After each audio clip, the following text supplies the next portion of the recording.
At 6, live in HD, starts now. Good evening, I'm John Mercer. And I'm Amy Catcher. Thanks for joining us on this Friday night. The McCamey Animal Center is on the scene of a large dog fighting operation. Our cameras were there as pit bulls were taken out of a home on Talladega Drive, along with a large amount of evidence. The TBI was serving a warrant for drugs and stumbled across the operation. WDEF News 12's Alicia Searle has the latest details. It's our top local story.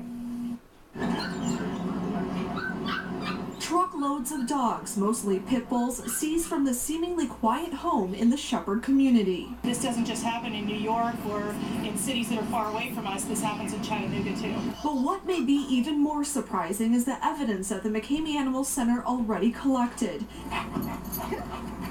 Heavy chains and this old treadmill.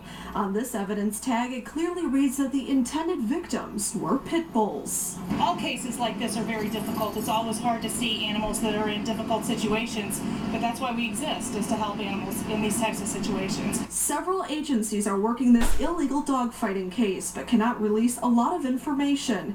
McCamey officials say they do not want to jeopardize the case. We really can't talk in any detail about it because it jeopardizes the case, which then jeopardizes the safety and health of the animals. Neighbors we spoke with say they're now at a loss for words. They haven't heard crying or whimpering coming from this backyard until now. In Chattanooga, Alicia Searle, WDEF News 12. The TBI is investigating this case as well as the McCamey Animal Center. There's no word on if the homeowner has been arrested or what criminal charges could come out of this. McCamey officials tell us they've never worked a case this large before. A Chattanooga police officer has found himself on the wrong side of the law. Officer Brian Smith was arrested yesterday for domestic simple assault. He was suspended with pay pending the outcome of his internal affairs investigation. And according to the Times Free Press, Smith strangled his wife after an argument. Chattanooga police have more questions than answers tonight about why 6 teenagers went on a theft and robbery spree Wednesday night and Thursday morning. Residents of 3 neighborhoods where the teens struck say it just shows crime is rampant throughout the city. Bill Mitchell gets reaction tonight in this News 12 update. It looks like they were going to burglarize a residence in Hurricane Creek, and that's when the owner stumbled upon them. And they stole the victim's truck and fled the scene. And then throughout the night, they made they robbed 3 other people at gunpoint. 6 teenagers, all juveniles except this man, 18-year-old Mark Lee, are now facing a series of felony charges in connection with a 12-hour crime rampage. After robbing a person at gunpoint on Airport Road, they moved to this house on Hurricane Creek Drive. It was about 1:40 p.m. when the pickup was stolen. It is a quiet neighborhood, and this always comes as a shock whenever I hear the kind of story you're talking about. Residents of that quiet neighborhood are learning that it could have been them. You know, you always hear about crime in the inner city, but seems like it is spreading out to the suburbs. Police say the 6 teens took the pickup and used it to rob a victim about 11 p.m. near an apartment complex at 7710 East Brainerd Road. It's generally not that bad. They've got police cars here and everything, so it's kind of surprising. Next, they hit a 3rd victim at 7301 East Brainerd Road before moving to a quiet neighborhood at 7700 Standiford Gap. Sheriff Sergeant Robert Starnes saw the stolen vehicle and called for assistance.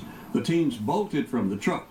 Joyce Bacon got the story from her neighbor. Police came. She saw the police come, and the boys went over and hid in the bushes. The 6 young suspects were rounded up without incident. Why did they do it? Police say they don't know. In East Brainerd, Bill Mitchell, WDEF News 12. Chattanooga Mayor Andy Burke announces a key staff change today. Wade Hinton will now serve as city attorney. Hinton comes from Volkswagen, and officials say he doesn't have a lot of municipal experience.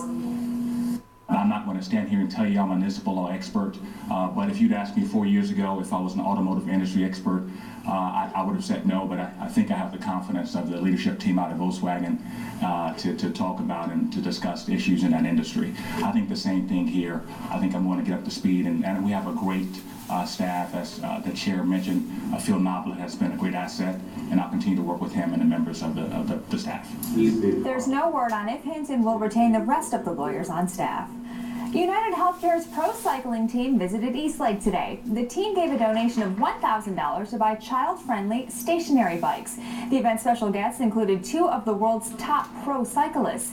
The event also focused on healthy eating. United Healthcare representatives say they're thrilled to give back to the community. Commitment and partnership with community organizations like Eastlake Community Center that we're most proud of. It's also an opportunity for us to begin influencing kids on health and well-being and making better choices. United Healthcare's pro cycling team also stressed the importance of safety on the roads during that visit. Kids of all ages get to enjoy an action-packed weekend at the Creative Discovery Museum. The Magic Tree House Traveling Exhibit. It's based on a children's book series. It features real-life characters from the novels. There are climbing walls and interactive events running all weekend. On Sunday, the focus will be on local Civil War history. Management officials say they're excited by this new schedule of events. Civil War on a Sunday, which explores the Civil War, a medical tent, a medical carriage, a drummer boy tent, and then kids get to then go and explore what it was like to be a pilgrim. Chattanooga Public Library officials were also at that event. The library kicks off a new Magic Tree book club during the summer months.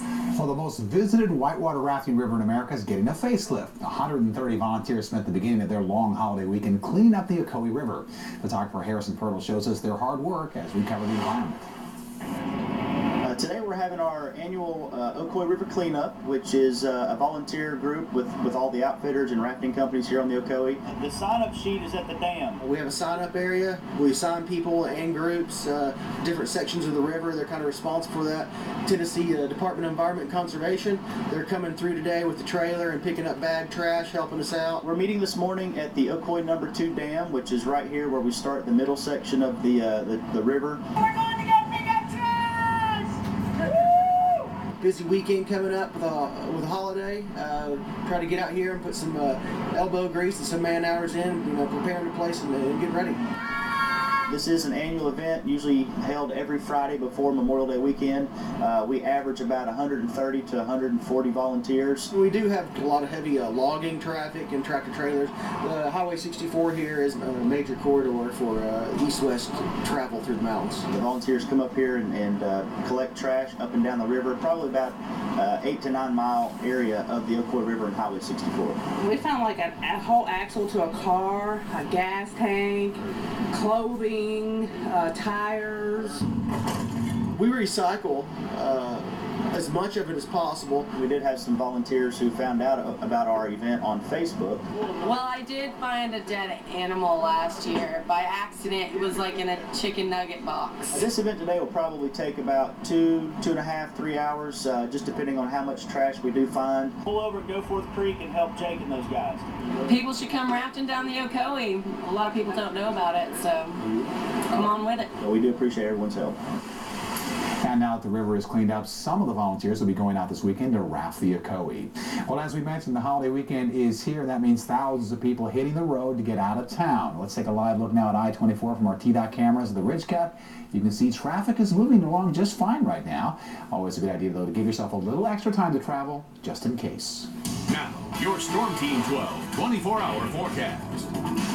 Big holiday weekend is here, and boy, weather-wise, it has started off really nice. It's going to continue at least for the next 24 hours. Here's a look at that forecast with lots of sunshine, 3 bullets across the board, as we'll still be a little breezy through next hour. Chilly overnight, lows into the mid and upper 40s tomorrow, though. Another blue plate special, highs into the upper 70s. We found another local man who says he has a secret recipe to make Coca-Cola. But how much will it cost you to buy it? Stick around to find out.